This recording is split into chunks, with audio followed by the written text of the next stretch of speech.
¿Qué tal? Buenas noches, bienvenidos a Espiral. Uno de cada tres mexicanos son niñas, son niños o son adolescentes. Es muy fácil ponernos de acuerdo y decir que son lo más importante para este país. Sin embargo, a la hora de gastar dinero, a la hora de construir instituciones, políticas públicas, acaba sucediendo que este niño, esta niña o este adolescente se va a los márgenes del interés público. Las instituciones que atienden los problemas de la infancia son instituciones que no se hablan entre sí, que están divorciadas por el nivel de gobierno o por las tareas que tienen. Cuando buscamos información precisa de cómo está en materia de salud la niñez o en materia de educación la adolescencia o los temas de violencia, no encontramos información, no hay indicadores. Cuando se construye el presupuesto federal, siempre el tema se queda en los márgenes. Por eso, la idea de construir un sistema nacional que coordine los esfuerzos no solo del gobierno, sino también de la sociedad, para poner en el centro a quien tiene que estar en el centro, es una buena noticia. Hoy vamos a hablar justamente de ese sistema que se ha creado para proteger los derechos de niñas, niños y adolescentes.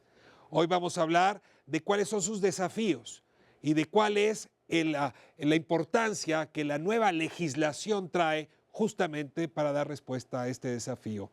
Hablaremos con Ricardo Bucio, el secretario ejecutivo del sistema, y también con quienes desde distintas trincheras han estado empujando el tema para que niñas y niños, adolescentes, se coloquen en el centro de las preocupaciones públicas. Comenzamos.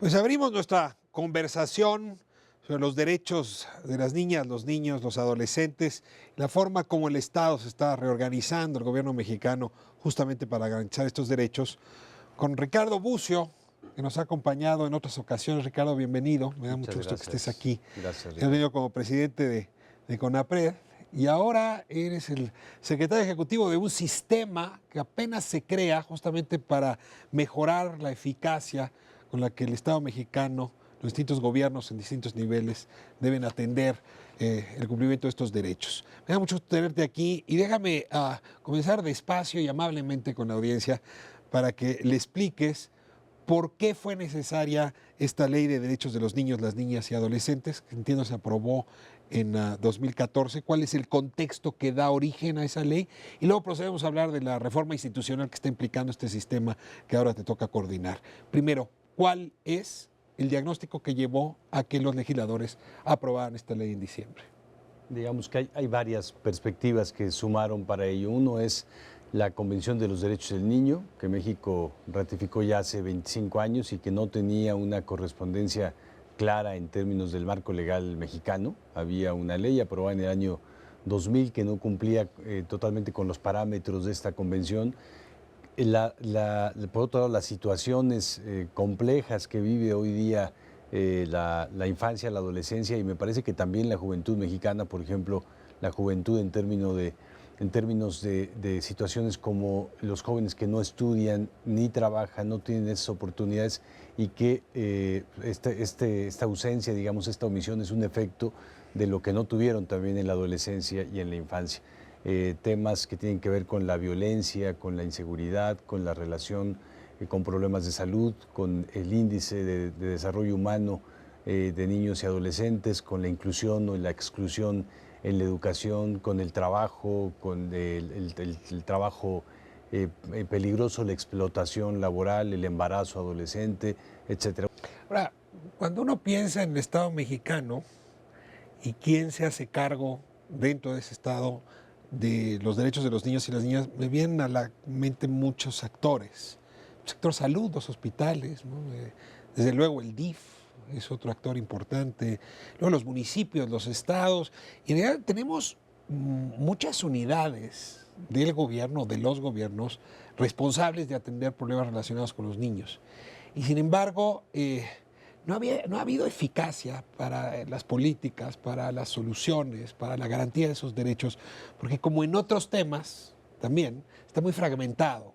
Cuéntame un poco el diagnóstico institucional, Ricardo, al cual se enfrenta esta ley y ahora el sistema al cual tú estás convocado a construir.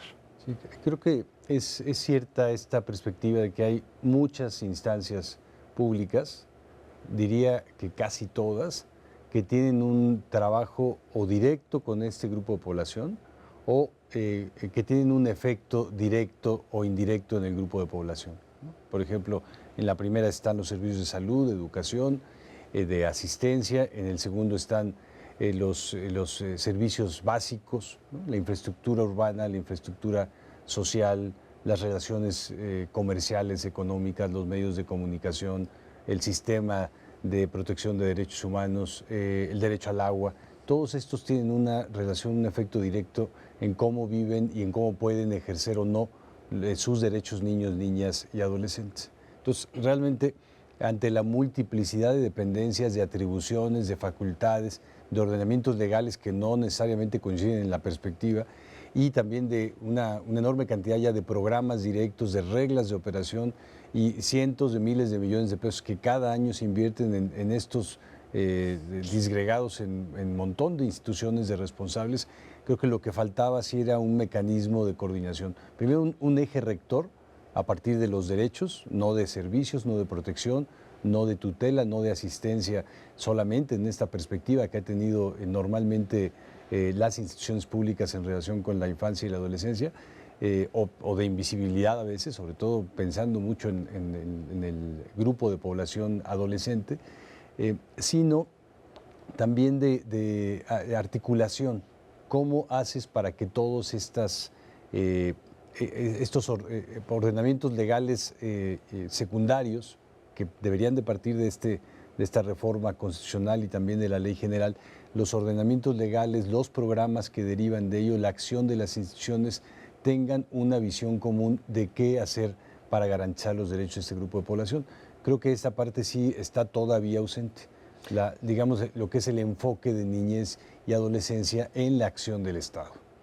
Ahora, tienes actores pues muy poderosos a los que vas a tener que domar, déjame utilizar la palabra, es decir, la primera institución que a los mexicanos se nos viene encima cuando hablamos de niños, de adopción, de orfandad, de reinserción social, en fin, con adolescentes que hayan pasado por tutelares, en fin, siempre es el DIF, ¿no? El DIF está ahí como esa institución que se encarga de la familia y por lo tanto de los niños, un poco en ese orden, hasta por su nombre.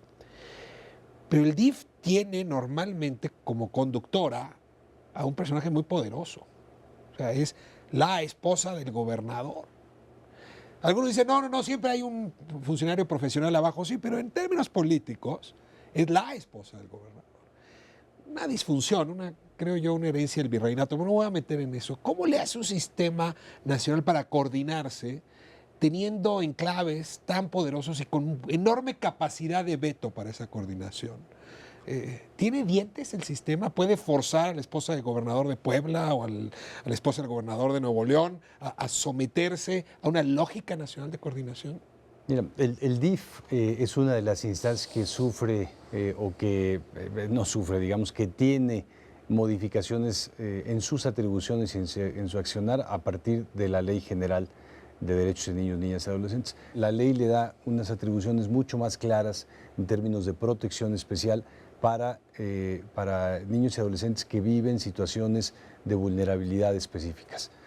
Pero lo que la ley hace es un mecanismo de protección integral, es decir, se tiene que tratar de buscar el bienestar, el desarrollo, la participación, el ejercicio de derechos de niños y adolescentes en todos los ámbitos, no solamente en asistencia y no solamente para aquellas personas, aquellos grupos que tienen situaciones de vulnerabilidad específicas, sino para todos. El DIF va a ser ahora uno de los actores, pero todos los demás están igualmente obligados y eso va a ser el sistema, ¿no? La coordinación, la articulación de todos los actores, desde los que tienen la distribución del recurso, ahí está la Secretaría de Hacienda, los que están encargados de derechos sociales como educación, salud, seguridad social, los que están encargados de derechos económicos, de derechos civiles, del acceso a la justicia, de derechos políticos y también de esta parte de asistencia y de protección de grupos en situación de vulnerabilidad. Para explicarle mejor al auditorio, Ricardo, cómo va a funcionar el sistema, deja de ponerte expedientes sobre la mesa,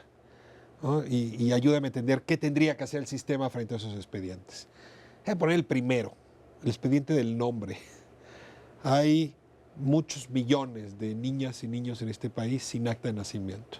Tengo dos cifras distintas, hablan de 20 millones de mexicanos sin actas de nacimiento, hay otra cifra que te da 7 millones, no me voy aquí a convencer, pero en cualquier caso, muchos de esos que no tienen acta de nacimiento son niñas y niños. O sea, ahí tienes un problema con el registro civil.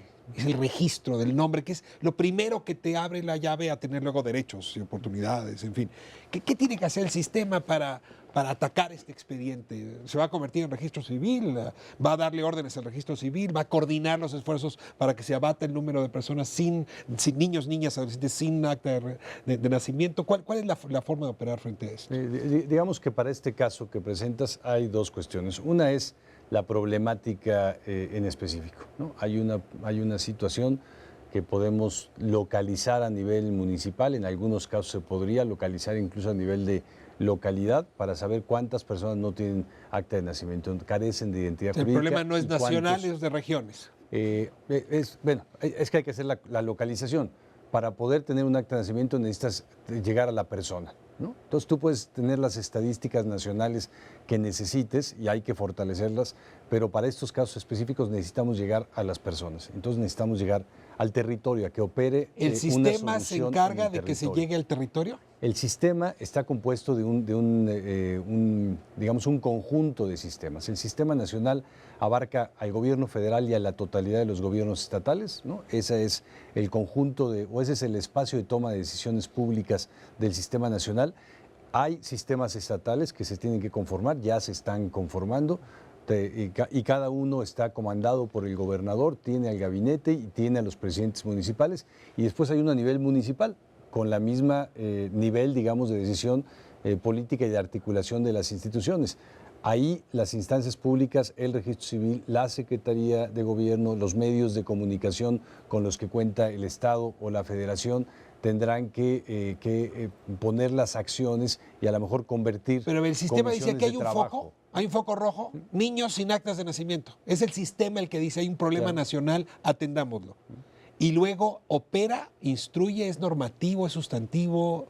El sistema es de un órgano de decisión política, en realidad, pero las decisiones políticas que toma el sistema, lo dice tal cual el reglamento de la ley, son vinculantes para todos los sectores del sistema. Obliga al registro civil de Ocosingo, Chiapas, a darle...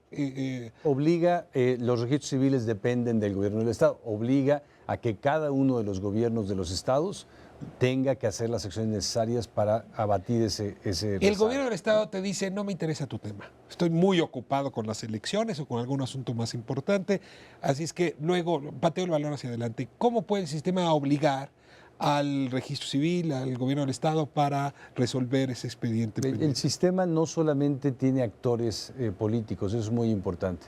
Hay participación de la sociedad civil en el sistema nacional, en cada uno de los sistemas estatales y va a haber en cada uno de los sistemas. ¿El sistema puede echar a andar a la sociedad civil para que se vaya en contra del gobernador? No, el sistema es un conjunto que va a reunir a sociedad civil, a gobierno, también a medios de comunicación, tiene que sumar a los sectores privados. Me parece que en principio no hay indisposición, lo veremos ya a la hora de la garantía de derechos, pero no hay indisposición de los actores públicos en general a hacer acciones para buscar soluciones a problemáticas como esta. Pongo otro expediente. El DIF se encarga de una cosa bien importante. En la mayoría de los estados es el que entrega los desayunos escolares. Y en el tema nutricional, esos desayunos son fundamentales para la existencia nutricia de los niños. En algunos lugares no llegan bien, en otros lugares los productos, hay muchas quejas por lo que está llegando, los productos son malos, en otros llegan muy bien y es muy eficaz el sistema. O sea, claramente hay un mapa que si uno revisa la prensa en los estados va a dar resultados muy distintos. Me acuerdo muy bien que en San Luis Potosí se quejaban amargamente del sabor que tenían los productos que mandaba justamente el DIF estatal versus otros lugares donde opera bien. El sistema tiene ahí un tema de alimentación. ¿Cómo lo atiende? ¿Cómo reacciona? ¿Cómo le dice a San Luis, oye, eso engorda, tiene alto contenido calórico, pero no nutricio? Hay varias formas. Una es, el sistema puede crear comisiones específicas para atender temas de política pública, ¿no? Entonces se puede crear una sobre cuestiones de desnutrición, malnutrición, ¿Quién lo decide? ¿La Secretaría Ejecutiva? Obesidad. No, la creación de las comisiones la vota el sistema, ¿sí? La Secretaría Ejecutiva propone, hace la relación con los actores, trata de acordar con todos los actores que van a estar involucrados en ello. Eso hicimos ya en la instalación, ya se crearon 5 comisiones para temáticas específicas. Se puede crear una para esto con todos los actores involucrados. Hay otra que es la generación de información.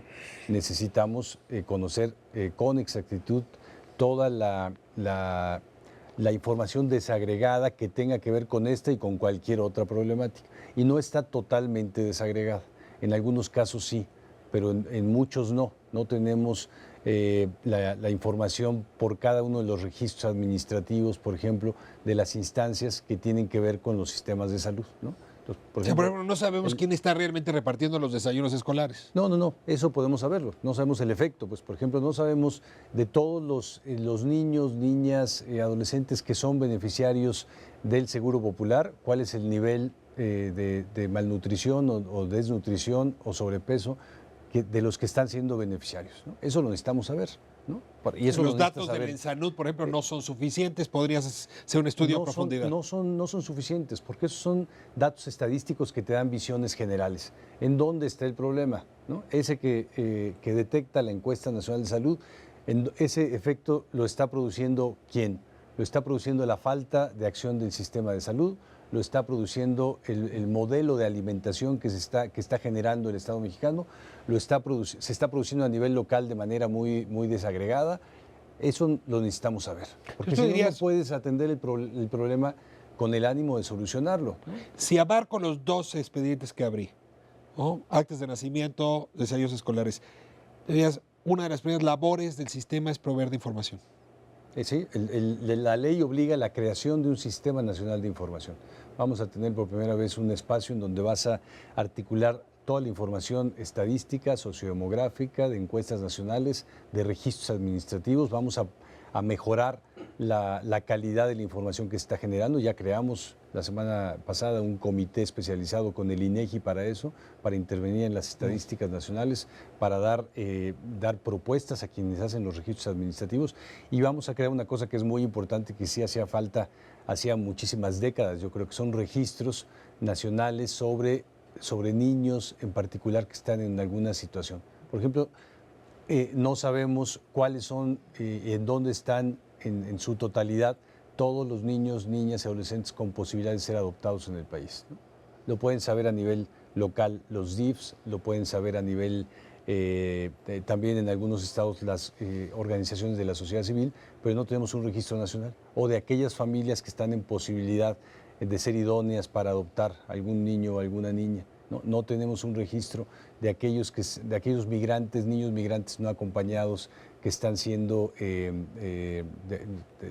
resguardados en los centros de detención, ya sea del Instituto de Migración, ya sea del DIF nacional, ya sea de organizaciones de la sociedad civil. Necesitamos identificar a cada uno de los... Ese era justamente el tercer expediente que te iba a poner en la mesa, adopciones, ¿no? Que también es inquietante pronto ver cómo pues, familias de estadounidenses se pasean por Juárez o por Tijuana porque es muy fácil adoptar niños, por cierto, muchos de ellos huérfanos después de la guerra contra las drogas, ¿no? Sí, habría que decir que se volvió un mercado sospechoso, preocupante en más de un sentido. Me tengo que ir a corte, Ricardo, pero déjame cerrar por lo menos esta idea. Primero que nada, el sistema va a proveer de información. Si hoy el auditorio te pregunta directamente, dime en 3, 4 palabras qué va a ser el sistema, dirías una actividad fundamental será proveer información a nivel nacional que hoy no contamos con ella a propósito de niños, niñas, adolescentes. Me voy a corte y vemos el resto de las actividades para ir entendiendo con qué facultades se topa ahora este sistema y su Secretaría Ejecutiva. Quédense con nosotros, seguimos en Espiral.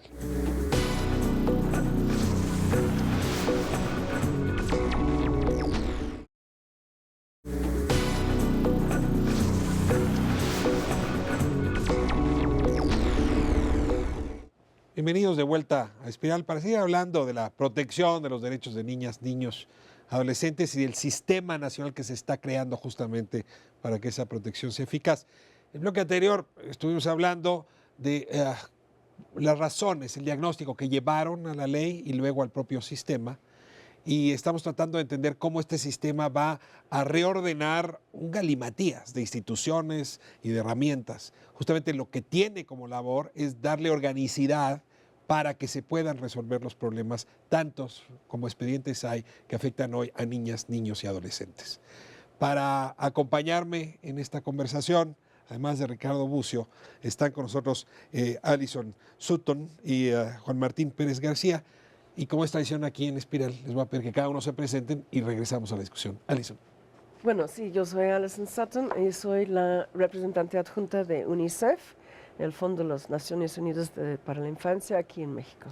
Dicen que en algún lugar es el fantasma de la ópera de que este sistema haya visto la luz. Lo empujaste, lo creaste, lo imaginaste. ¿Es cierto que UNICEF jugó un papel tan importante? Bueno, estamos muy contentos, muy contentos de ver que se instaló hace una semana. La ley, exactamente un año después de la ley, porque sí involucraba mucho trabajo, reglamentos, etcétera. Pero sí, no, es muy importante que ha llegado porque hay tareas importantes, prioritarias, y ya se está empezando a verlo bajar al país. O sea, sí. UNICEF, el organismo de la ONU encargado de temas justamente de niñez, de infancia, estuvo detrás de esto y está muy contento con los resultados. Sí, sí, Ricardo en Bucio. todos los países estamos a través de este tipo de resultado porque vemos que tiene impacto directo en la vida de los niños, niñas y adolescentes. Alison, bienvenida a Espiral, me da mucho gusto tenerte aquí. Ricardo Bucio. Ricardo Bucio, secretario ejecutivo del Sistema Nacional de Protección Integral de Niños, Niñas y Adolescentes. Gracias por estar en este segundo bloque y le doy la bienvenida a mi amigo Juan Martín Pérez García. Muchísimas gracias, Ricardo. Bueno, mi nombre es Juan Martín, soy director ejecutivo de la Red por los Derechos de la Infancia en México, una coalición de 77 organizaciones en todo el país y bueno, que nos dedicamos precisamente a buscar que funcione el Estado mexicano para que garantice los derechos de niños, niñas y adolescentes. No hay tema sin voceros y sin duda tú has sido un vocero fundamental de los derechos de niñas y niños y adolescentes de hace tiempo. Nos has educado a más de uno en el tema y nos habías hecho ver justamente cómo estaba dislocado el sistema, digamos, porque no era sistema, el conjunto de instituciones, organismos responsables. Este sistema responde, esta iniciativa de creación del sistema responde a tu preocupación, te da aliento, te da optimismo con respecto a la capacidad que tendrá ahora el gobierno, el Estado mexicano, para enfrentar estos retos. Sí, sin duda. Hay que destacar que, como en muchos otros procesos de este país, sociedad civil ha sido un actor clave para imaginar, soñar, diseñar, y creo que la Ley General de Derechos de Niños, Niñas y Adolescentes que se logró el año pasado en una gran alianza con UNICEF, con otros movimientos sociales, con legisladores, particularmente el Senado de la República, y funcionarios y funcionarias públicas, permitió lograr ese gran consenso para que pudiéramos revertir de alguna manera en lo legal o en el marco normativo los atrasos y el desorden existente. Ahora, el gran desafío y oportunidad histórica que tiene México para reorganizar la manera en la que atiende a la infancia es el nuevo Sistema Nacional de Protección Integral y también estamos optimistas, por supuesto no tenemos la tranquilidad de que esto va a funcionar solito. Yo suelo explicar que hay 3 elementos claves para que en 3, 4 años que estemos contigo en tu programa, en Espiral, aquí en ya los 12, 13 años, no sé cuántos lleves, podamos decir... Llevo 8 y no sé si voy a estar dentro de 4. Seguro 3 o 4. Pero que en esos próximos años podamos tener buenos resultados dependerá de presupuesto y sobre todo, inversión estratégica del gasto público, de voluntad política de alto nivel y de participación de sociedad civil y de los propios niños y niñas. Esto que suena rápido, en realidad habla de procesos muy largos sobre los cuales el sistema tiene desafíos. Voy a poner en la mesa una preocupación que me surge de la exposición que hacía Ricardo Bucio en el bloque anterior. El sistema, por lo que entiendo, es una mesa muy larga, enorme, donde caben y van a estar muchísimos actores, ¿no? De todos los niveles de gobierno, con cada uno con materias distintas, y funcionará si logra hacer que tengan confianza entre ellos y se coordinen bien. Aquí viene mi preocupación. Los mexicanos tenemos muchas virtudes, pero hay dos que hoy no son nuestras. Somos muy malos para coordinarnos y no nos tenemos confianza. ¿Por qué? Con esta advertencia quizá equivocada, pero la pongo sobre la mesa, una mesa así de grande sería mejor que lo que teníamos. Bueno, puedo hacer un ejemplo. Por ejemplo, se tiene el Sistema Nacional de Protección Civil, que igualmente reúne muchos actores, salud, educación, Fuerzas Armadas, los gobiernos estatales, municipales, por un fin muy específico, ¿no? De reducción de riesgos, de prevención y atención a emergencias. Y el bondad del sistema es que cada uno sabe su rol en el momento y ahí se puede coordinar. Se hace protocolo, se hace preparación, ¿no? En la misma manera, el sistema de protección de derechos de niños y adolescentes es una tentativa de definir mejor los roles, porque en la legislación pasada de 2000 se anunció los derechos, pero no se especificó tanto los roles. Ahora, con el sistema, obviamente tenemos el rol del sistema de educación, de salud, pero en el tema de DIF, que se mencionó antes, por ejemplo, se crea la Procuraduría de Protección de Niñez a nivel federal, estatal y municipal, y tiene un rol muy, muy específico de detección y respuesta a las violaciones encontradas, las violaciones de derechos o vulneración de derechos, donde esta Procuraduría atiende el caso, pero también coordina, porque cuando hay una situación de violencia en casa, por ejemplo, puede impactar que el niño o niña no va a la escuela, porque, ¿no? O se mudó de casa porque estaba, ¿no?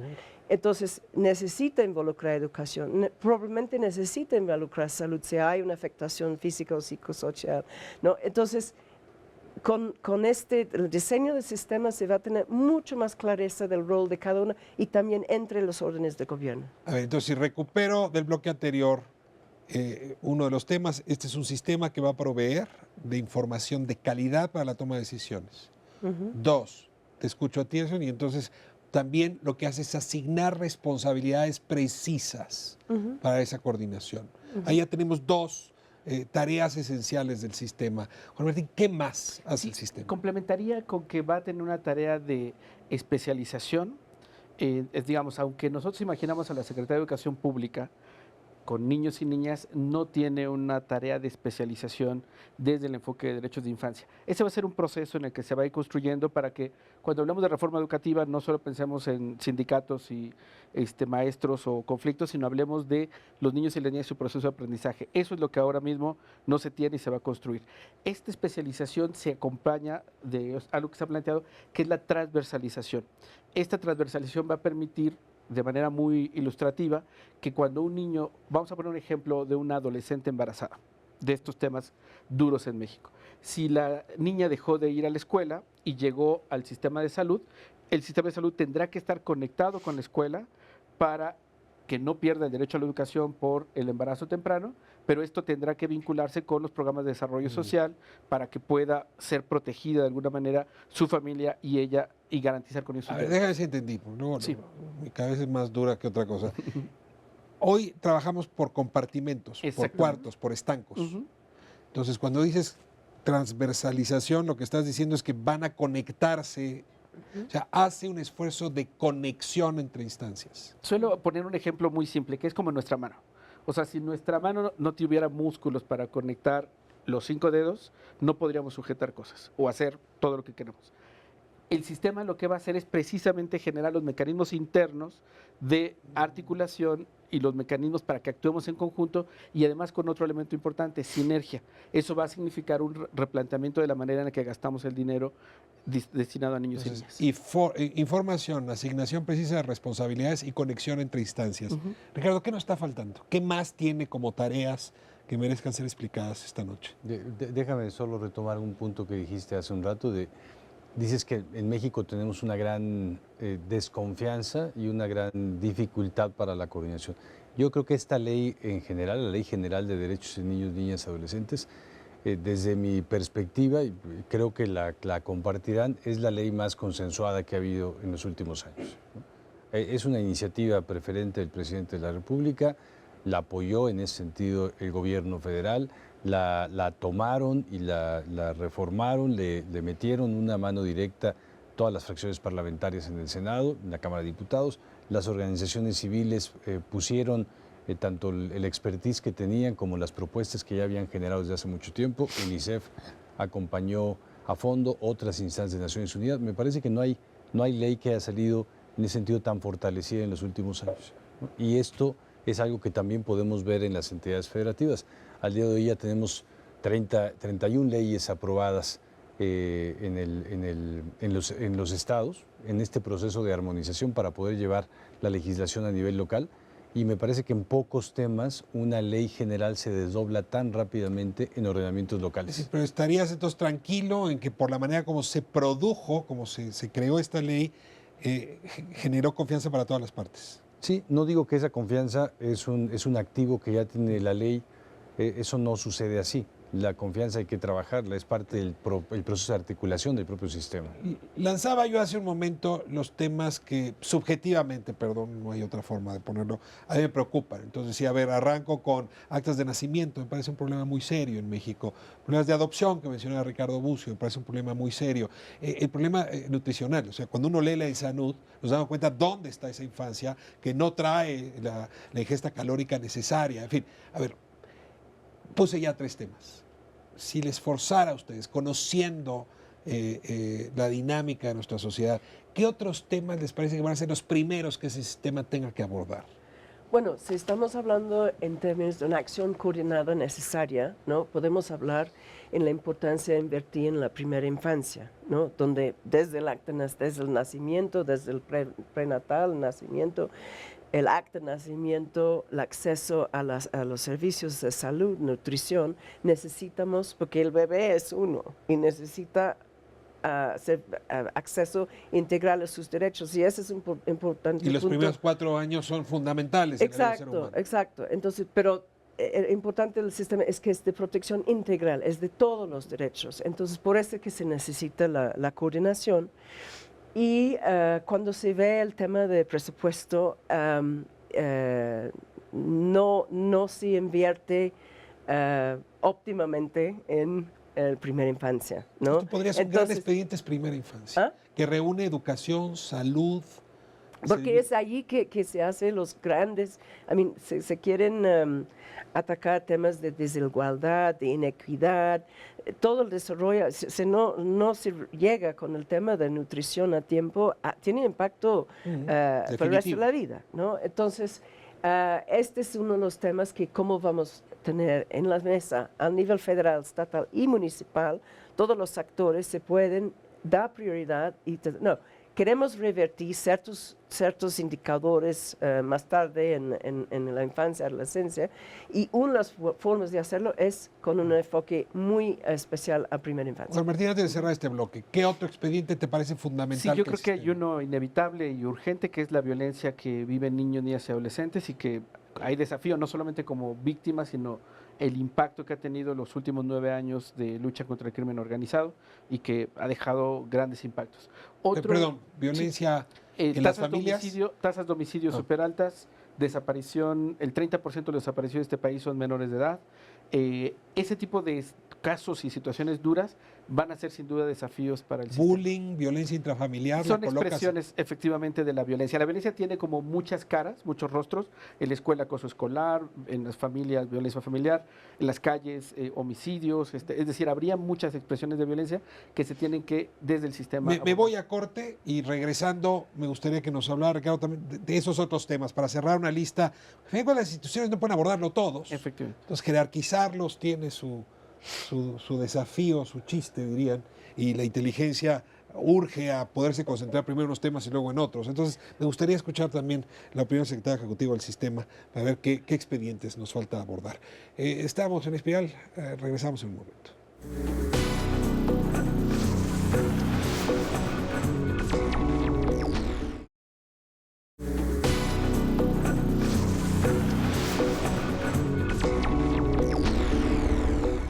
De vuelta en Espiral, hablando de la protección de niños, niñas y adolescentes. Ricardo Bucio, ya surgieron varios temas. Antes de cerrar, digamos, ese bloque de discusión, yo quisiera que nos dijera el secretario ejecutivo dónde ve las prioridades del sistema en los próximos 3 años, para decirlo puntualmente. Mira, yo creo que hay uno que es un tema englobante y es la posibilidad de la programación.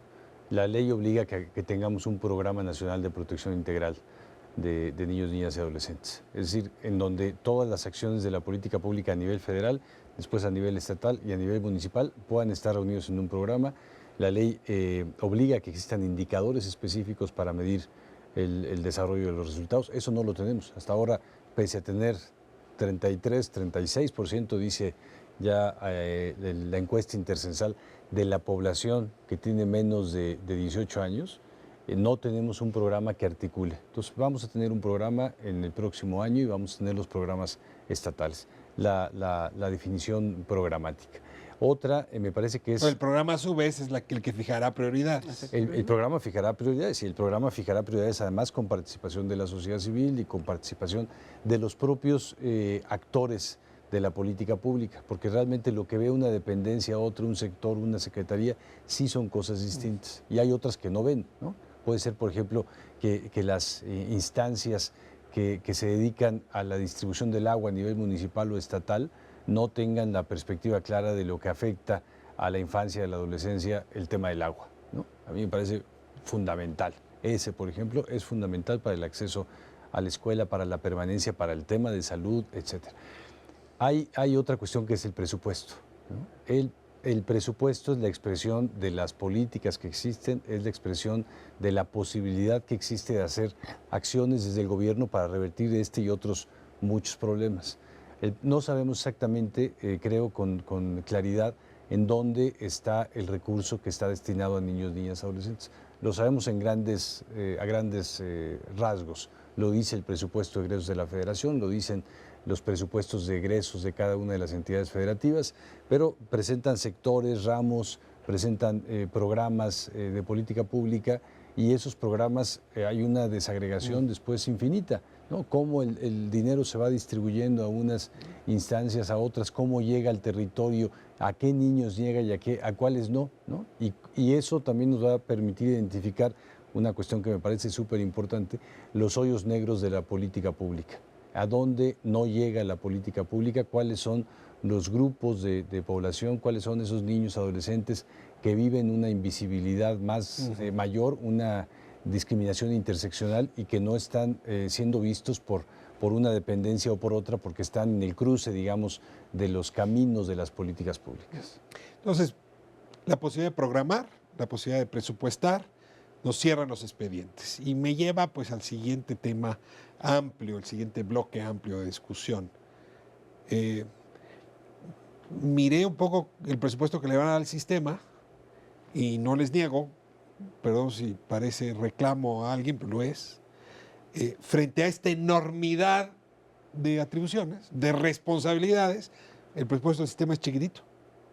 Y sobre todo en su arranque, yo entiendo que estamos en crisis, pero no puede una prioridad como la que se ha tenido, fue incluso, se comentaba aquí, iniciativa prioritaria del presidente, no ser prioridad desde el plano presupuestal. Entonces, en este sentido, déjame mover la pelota para este lado de la mesa. Alison, la comparación internacional nos debe servir para saber cuántos recursos se requieren para que un sistema así funcione, porque la pura buena voluntad no alcanza, el dinero también es necesario para coordinarse y para ser eficaz. Bueno, la comparación internacional en términos de que México es un país súper complejo, federal, así cada país tiene sus desafíos, ¿no? Y los desafíos de México son grandes por su extensión, su complejidad de administración política, etcétera. Pienso que el importante es el presupuesto global para las políticas de infancia y cómo van a manejar a cada nivel de la administración. Y obviamente sí se necesita para las funciones de coordinación muy importante, por ejemplo, como se ha dicho, es el tema de la información, ¿no? En la inauguración la semana pasada se anunció y ya se conformó, ¿no? un comité especializado en datos sobre infancia en los comités técnicos de INEGI. Entonces, este sistema de información sí requiere presupuesto, ¿no? Porque se va a juntar, así sí hay información en diferentes pero por primera vez se va a juntar y poder analizar, y en la Secretaría Ejecutiva se va a poder hacer ese análisis, detectar las lagunas y comisionar nuevas investigaciones para que tenemos este diagnóstico que es obviamente claro para la toma de decisiones, ¿no? Y entonces también se ve la nueva figura de la Procuraduría de Protección, necesita fondos ya han asignado, y todo va creciendo como Juan Martín ha dicho. La construcción, la verdad, es un tema de varios años. El importante es que sí empieza fuerte y con impulso para que tiene esta bajada en el país y que la población puede apoderar de este sistema, conocerlo. Entonces, un otro aspecto muy importante, los primeros pasos, es la diseminación, que las personas entienden qué es en los estados, en los municipios, y que entonces se sabe que va a tener esa coordinación, pero también estos mecanismos especiales de protección se va a fortalecer. Entonces, cuando hay una vulneración o una violación, se sabe dónde ir. Martín, dicen que política sin presupuesto es como matrimonio sin amor. ¿Tú ves en el Congreso que vean con gravedad, con tal seriedad el tema, que estén preocupados por dotar de presupuestos para la política, hacia la infancia, la adolescencia y también para el sistema? No, yo creo que, debo decirlo de manera un poco coloquial, pero esta ley tiene un pecado de origen. Aunque fue una ley preferente, este proyecto enviado por la presidencia venía con un anexo de impacto presupuestal cero, en total contradicción desde el Poder Ejecutivo. La legislación mexicana obliga a que cualquier ley traiga un anexo presupuestal. Cuando dices cero, lo dices en broma. No, es totalmente en serio. O sea, si mi metáfora es cierta, es un matrimonio con cero amor. Exactamente. El 1 de septiembre de 2014... ya no me dio la confianza que decía Ricardo Bucio. En presupuesto cero.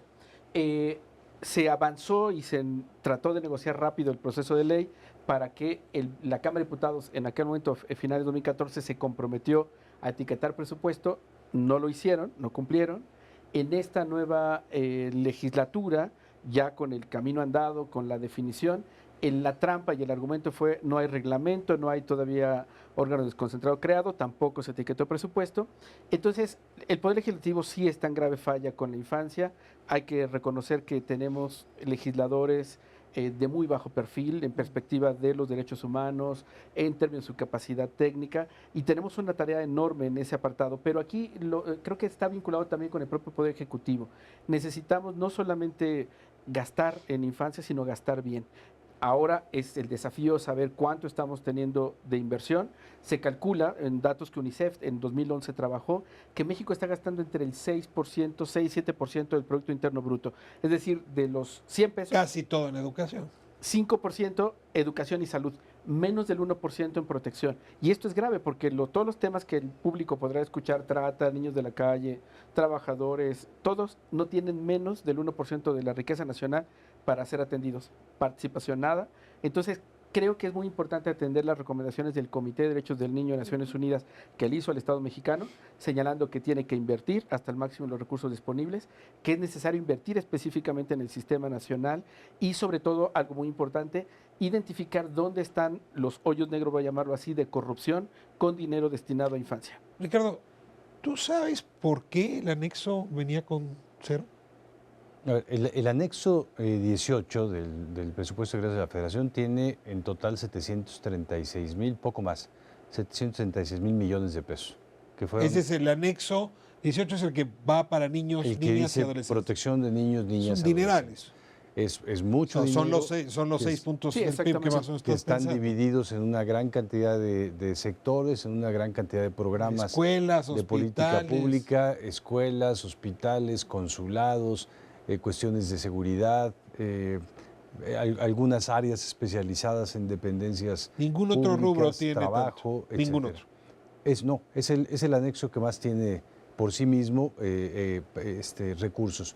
Lo que no tenía recursos destinados era la Secretaría Ejecutiva del Sistema y la Procuraduría Federal, digamos, las dos instancias que crea la ley para que puedan operar esta articulación, que puedan coordinar esta articulación. Ambas instancias ya lo tienen, no por una decisión del Congreso, por una decisión de las instancias en donde están, del Sistema Nacional DIF, de la Secretaría de Gobernación, tienen el presupuesto asegurado para la operación. Yo creo que parte de lo que se tiene que hacer con ese presupuesto justo el próximo año es revisar el presupuesto general, esos 736,000 millones y otros, en dónde están destinados, cuánto necesitamos. A mí me preguntan, ¿y cuánto se necesita para operar la ley? Pues no lo sabemos, porque ni siquiera sabemos la totalidad de la dimensión de cada una de las problemáticas que están ligadas a la infancia y a la adolescencia, y tampoco tenemos el cálculo de cuánto cuesta atender, solucionar cada una de estas problemáticas. Eso es parte de lo que obliga la ley. Y a mí me parece en ese sentido que la ley lo que sí, lo que hace sí es responder a un enorme desafío. La ley era muy necesaria porque había que hacer este análisis. La ley era muy necesaria porque es indispensable que este tema sea relevante, no solo política y socialmente, que sea relevante económicamente para el país, y hoy no lo es, ¿no? No es relevante en términos presupuestales, pese a que tenga el mayor anexo del presupuesto de egresos de la Federación. O tal vez otro, para cerrar los elementos, un elemento clave del sistema también es la evaluación, ¿no? Se incluye en la ley la necesidad de, una vez construir el programa, de evaluarlo con indicadores, con metas, etc. Entonces, y es Coneval, ¿no? El Instituto Independiente está cargado de esta evaluación a nivel federal. Y entonces se puede ver que con se va a tener el programa, establecer prioridades, establecer metas y estar evaluando y midiendo. Y a partir de se puede decir, no, entonces para realmente llegar a esta meta de la educación, de la salud o del 100% del registro de nacimiento en el momento del nacimiento, vamos a necesitar. Entonces, en el próximo año, estoy de acuerdo, una gran parte del trabajo de la Secretaría Ejecutiva sería de hacer costeos en relación a los grandes desafíos que se va revelando con el sistema de información. Es de mal gusto en temas públicos hablar de clientes, pero bueno, niños, niñas, adolescentes serán los clientes de este sistema. Si esto es así, estamos hablando de 1 de cada 3 mexicanos van a ser clientes de este sistema. Voy al final del programa.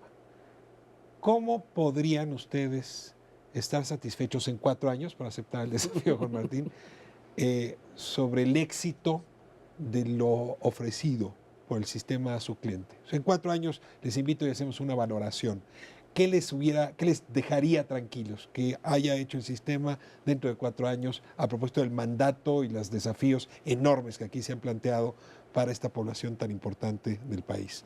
Ricardo, comienzas tú. Mira, yo creo que se haya creado lo básico, que es la institucionalidad para que funcione, es decir, los sistemas estatales, los sistemas municipales, la participación de la sociedad civil en ellos. Otro, que se haya creado la obligación programática, los programas de política pública federal, nacional, municipales, con sus mecanismos de evaluación y con sus indicadores.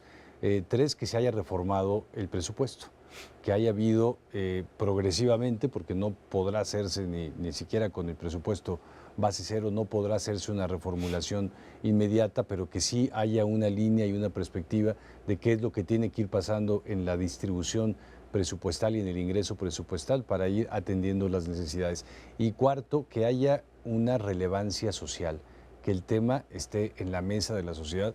Yo digo que México tendría que parecerse en ese sentido a una familia, porque una familia Los niños y los adolescentes en una familia son muy importantes, no solo siempre están en la mesa, están en tu presupuesto, están en tu horario, están en tu organización, están en tus preocupaciones, están en tus prioridades. Pero para el país como tal, yo digo, no, están en la periferia hoy de las políticas públicas, de la visión de los medios, están en la periferia de las decisiones institucionales, tienen que ser relevantes también para la sociedad. Juan Martín, 30 segundos de conclusión. Sí, yo creo que tenemos que observar cambios en los indicadores. Disminución de las tasas de embarazo adolescente, disminución de las tasas de homicidio, menos violencia en las escuelas, más niños y niñas digamos, siendo partícipes de programas sociales y, por supuesto, que los niños y las niñas, como lo dijeron ellos mismos en el evento de instalación, sean presentes y considerados en todos los sistemas nacional, estatal y municipal. Alison, 30 segundos. Bueno, de que la infancia vive en el centro del municipio, del Estado y de la Federación, ¿no? Un poco como ha dicho Ricardo, pero vivamente, ¿no? En los procesos, en las discusiones y con la participación de la población. Y sí empieza a haber impactos en los indicadores de nutrición y en términos de equidad, ¿no? Uno de los temas que hemos visto acompañando las estadísticas mexicanas es que tenemos más de la mitad de infancia en pobreza y casi 5 millones en pobreza extrema. Entonces, para que si llega a esta población, es importante fijar prioridades y que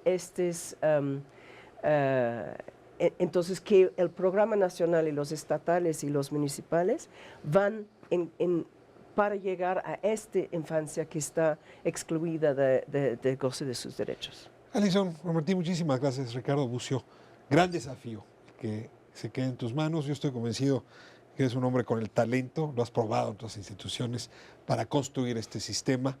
Una buena noticia que acompañó el surgimiento del sistema fue tu nombramiento y aquí quiero reconocerlo. Gracias. Y desde luego dejo pues planteado a manera de conclusión lo que ustedes nos dijeron. Ojalá este sistema provea de información e indicadores. Ojalá y sea capaz de asignar responsabilidades y hacer que quienes las tienen sean obligados a cumplirlas de manera eficaz. Ojalá y en efecto ya no sea por estancos como se conduzca esta política, sino de manera sistemática. Para eso son los sistemas. Ojalá tengamos programas eficaces, ojalá haya presupuestos que estén ligados a resultados. Todo esto es un desafío enorme, sobre todo si pensamos pues, que el futuro de este país está en manos de lo que haga este sistema. Nos vemos la próxima semana. Muchas gracias a usted por habernos permitido entrar a su hogar. Canal 11 todos los miércoles. Espiral.